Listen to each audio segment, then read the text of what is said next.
بسم الله الرحمن الرحيم. قال المصنف رحمه الله تعالى ونفعنا به وبعلومه في الدارين آمين.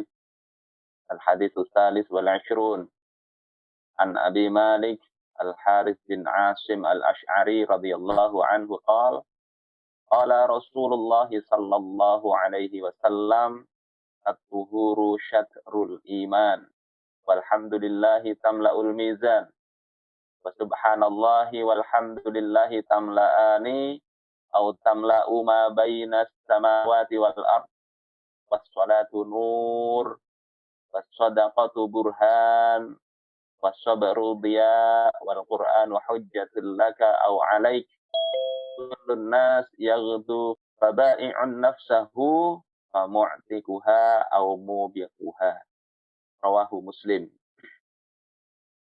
Dari Abu Malik Al-Harith bin Asim Al-Ash'ari radhiyallahu an, dia berkata, telah berkata Rasulullah sallallahu alaihi wasallam, at-tuhuru syatrul iman.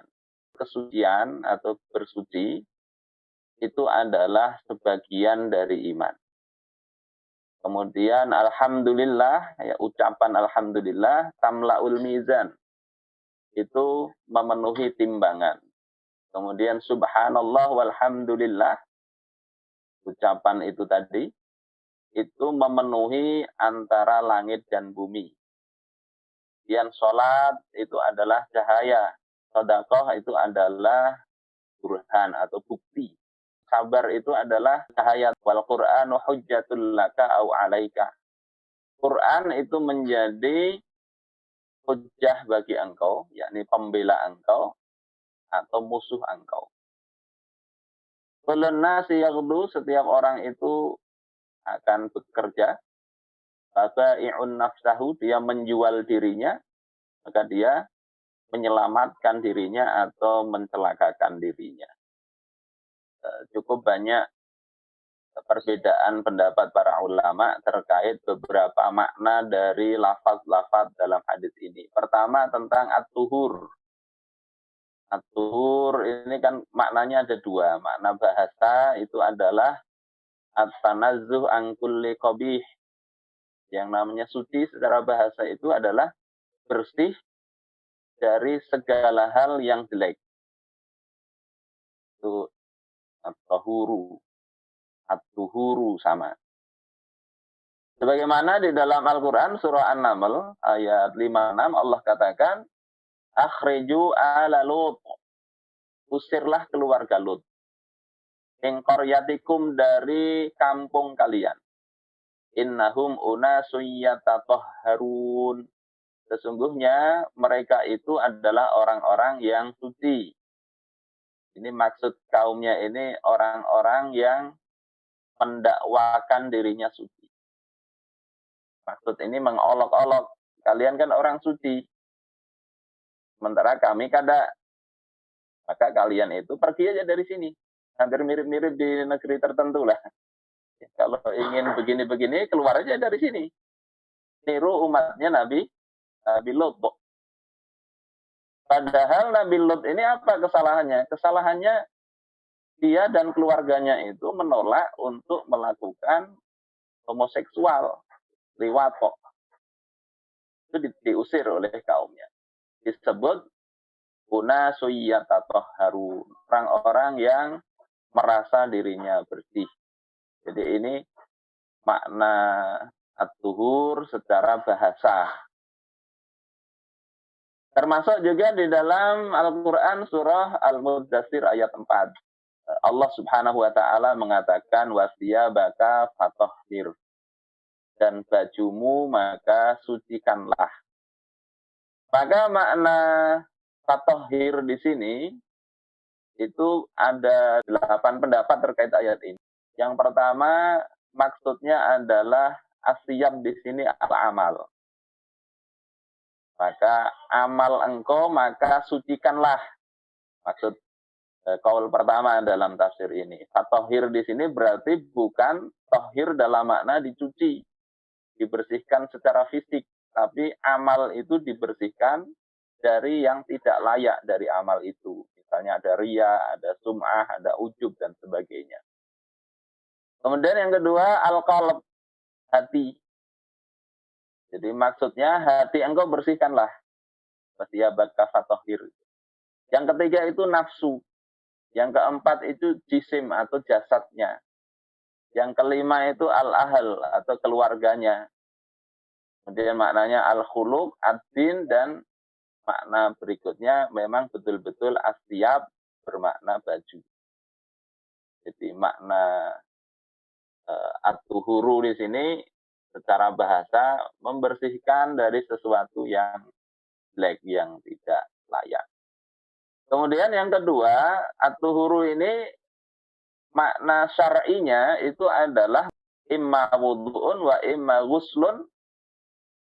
Ada kalanya wudhu, ada kalanya mandi, yakni mandi jinabah atau mandi membersihkan dari yang najis. Nah, kemudian dari dua makna ini para ulama berbeda pendapat. Ada yang memaknai at-tuhuru syatrul iman. At-tuhuru di sini maknanya adalah secara umum, yakni membersihkan dari segala sesuatu yang tidak layak. Ini seperti yang diambil oleh Syekh Atiyah Muhammad Salim. Jadi al-murad bil hadis huna al-makna lughawi al-am. Yang dimaksud dalam hadis ini adalah makna bahasa yang umum, walaysa al-makna syar'i al-khas, bukan makna syar'i yang khusus. Sehingga maksud hadis ini at-tuhuru syatrul iman, kebersihan atau suci itu adalah separuh iman, itu maknanya adalah at-tanazuh angkul lima yaliku bil muslim ayyatalabbasa bih. Yakni membersihkan diri dari apa saja yang seorang muslim itu tidak layak bersifat dengan hal tersebut. Maka itu adalah separuh iman. Kemudian sebagian ulama yang memahami at-tuhuru di sini maknanya adalah wudhu, ya, dan toharoh itu memaknai iman di dalam hadis ini adalah bermakna sholat. Wudhu itu separuh sholat. Separuh ini juga maknanya tidak mesti separuh betul. Yakni di situ dikatakan kasyidri, seperti atau seolah-olah separuhnya sholat. Jadi tidak mesti separuh itu berarti kalau ada 10 bagi 2, 5, tidak begitu. Jadi ini golongan para ulama sebagian memahami maksud at-tuhuru syatrul iman itu adalah bersuci, berwudu itu separuh iman. Dan iman di sini maknanya sholat. Ya, sebagaimana dalam surah Al-Baqarah ayat 143. Wa ma kana Allahu liyudhi'a imanakum. Dan Allah itu tidak akan menyia-nyiakan iman kalian. Dalam ayat ini, iman di sini maknanya sholat. Ya, Allah tidak akan menyia-nyiakan sholat kalian. Ini pembahasan pertama. Sehingga tidak bisa kita pahami at-tuhuru itu sekedar bersih. Tidak, at-tuhuru di sini dua tadi maknanya. Pertama bisa makna secara umum, yang kedua bersuci, yakni wudhu atau mandi junub dan sebagainya. Kalau sekedar bersih nggak cukup. Oleh sebab itu ya ada yang orang kadang bersih tapi tetap najis karena tidak memenuhi syarat-syarat bersuci. Kemudian Rasulullah katakan walhamdulillah tamla'ul mizan.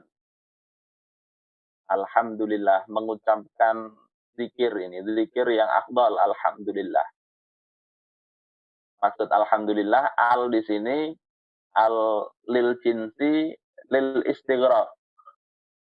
yakni al jenis yang mencakup seluruh makna pujian. Yakni jami'u sifatil jalal wal kamal.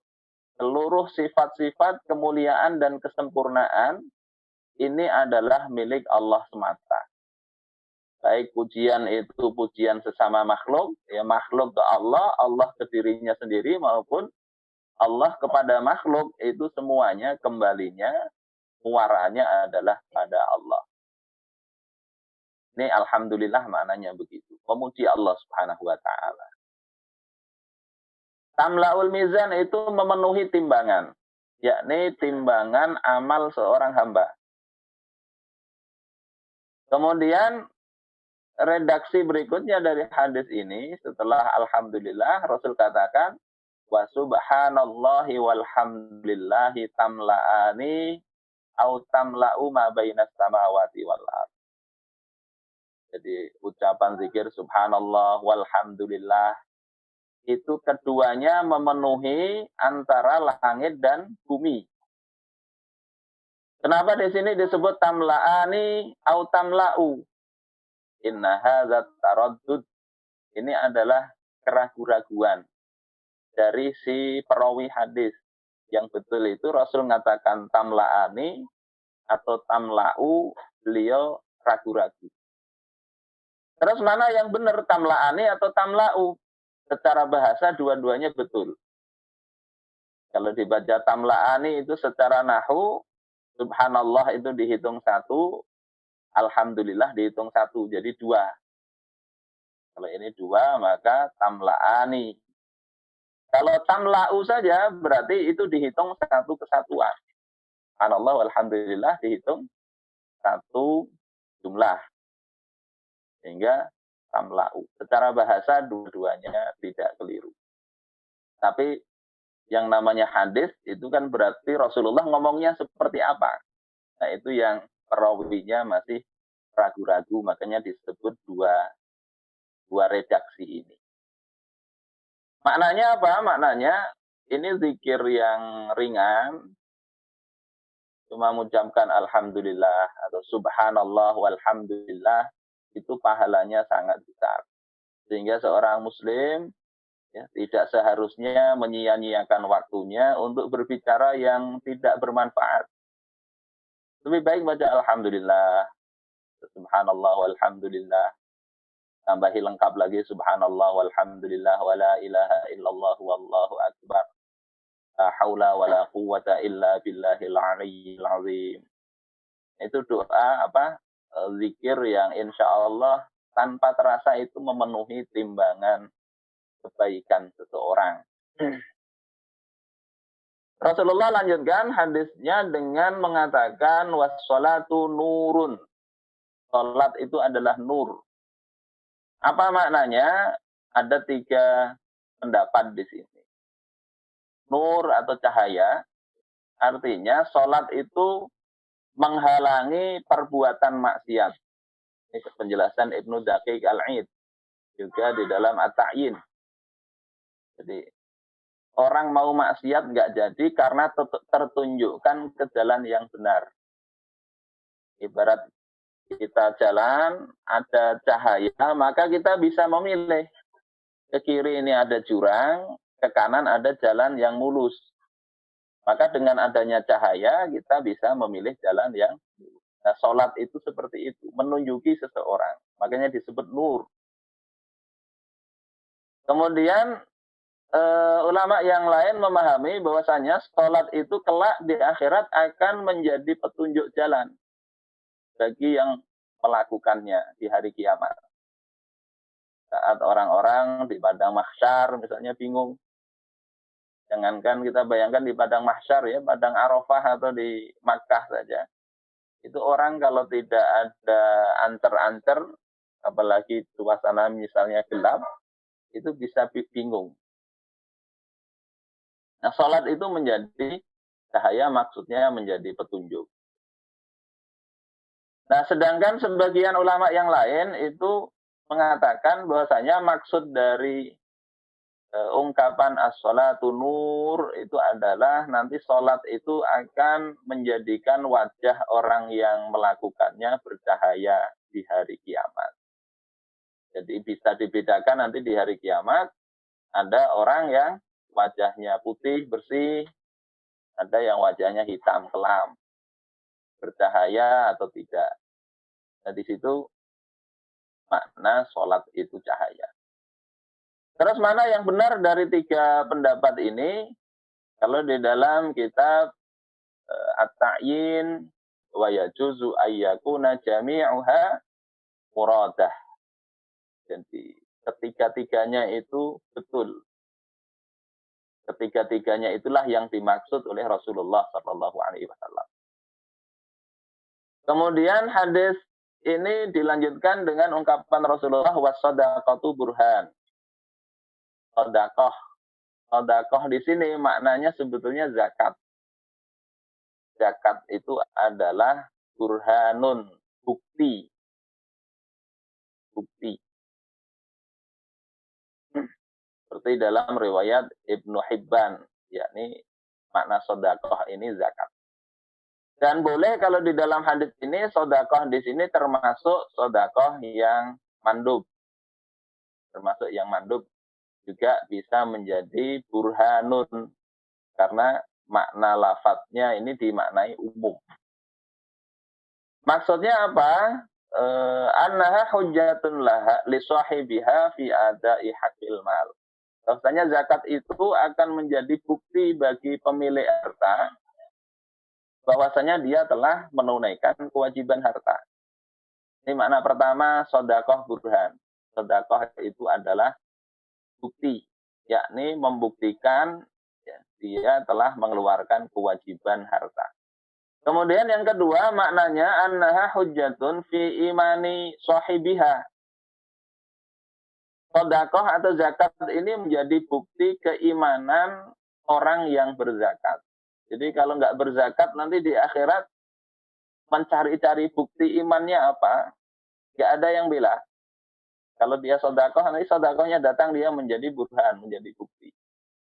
Li'annal munafiqa la yaf'aluha ghaliban. Karena orang-orang munafik itu biasanya tidak mau membayar zakat. Orang-orang munafik. Sehingga kalau di dalam diri kita ada keengganan mengeluarkan zakat, cari-cari alasan, sayang sekali ke harta nggak dikeluarkan zakatnya, itu salah satu ciri-ciri nifaq. Di akhirat nggak akan dapat bukti keimanan dari bab sedekah atau zakat ini.